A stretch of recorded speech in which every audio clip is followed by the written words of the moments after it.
Hello everyone, Ali, broker with RE/MAX, here to give you another market update for the month of November 2020. As always, I'm going to go over the numbers real briefly and then give you my outlook. But before we get into that, please don't forget to like, follow, subscribe if you're watching this on YouTube, and share with anyone whom you think would get some value out of this. November 2020 has been another great month, with average prices and sales volume exceeding November 2019 by double digits.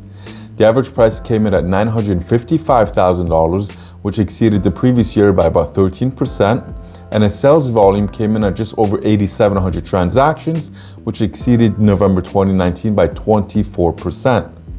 Now, on average, last year it took about 24 days to sell a property, whereas this year the days on market came in at 19 days. Average prices for all property types in the 416 have gone up by single digits, with the exception of condos. When comparing condo prices year over year, the average price has actually dropped by about 3%. This is the first time this has happened this entire year. For those of you that are in the market looking for a condo, as I've been saying for the past couple of months, it's a great time to get in and purchase something. Now, I do think that there will be a rebound in the condo market. However, I'll get to that a little bit later in this video. As for the 905 market, the average prices for all property types have gone up.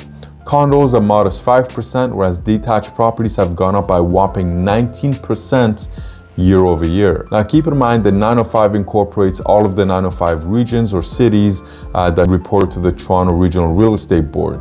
So if you want more specific numbers for your local area, feel free to reach out. I also like to compare the numbers month over month. And what I've noticed that the number of transactions has come down quite a bit compared to the month of October. And I think that has a lot to do with the quarantine that's been imposed in the GTA, specifically in Toronto, Peel, and a few of the other regions as well, where they have become a bit more strict on people's movements.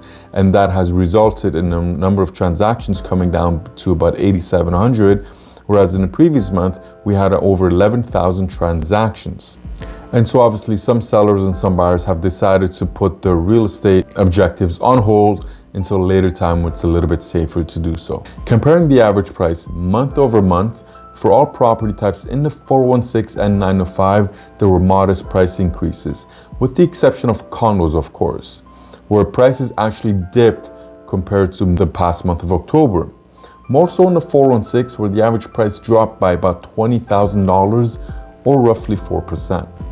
As I mentioned earlier, for those condo shoppers, it's a great time to buy. It's also a great time for downsizers to get into the condo market. The condo market prices have dropped quite a bit since earlier this year, whereas freehold properties, your detached, semi, or townhouse has appreciated in value in that same time period. So right now is a great time for you to take advantage of this market, because you're going to get a very attractive, very good prices for your property, and that can take you a lot further when it comes to buying a condo. And you probably have quite a bit more money left that you can store and save in your bank, or invest it in your RSPs, or what other saving plans that you might have. Finally, here's my outlook. Now, this isn't my outlook for the entire year because we still have the month of December to go. Condo prices continue to take a slide, primarily in the 416, as people are looking to migrate outside and into the 905s, into larger houses and more land. Quite a few people just don't need to work from the office anymore. They're now working from home. And as a result, that's why we're seeing the prices in the 416 making modest increases, whereas in the 905s, they're making quite substantial price increases. As we count down the days to the new year, I think most of us are looking for a brighter and more optimistic 2021. And that's in large part due to the pharmaceutical companies racing to create a vaccine for COVID-19. And Justin Trudeau announced that he has secured up to 10 vaccine shots for every Canadian, and they will start to administer that as soon as January. With great news like that to look forward to, I do think 2021 will be an even stronger year than 2020 for the Toronto real estate market, especially for freehold properties.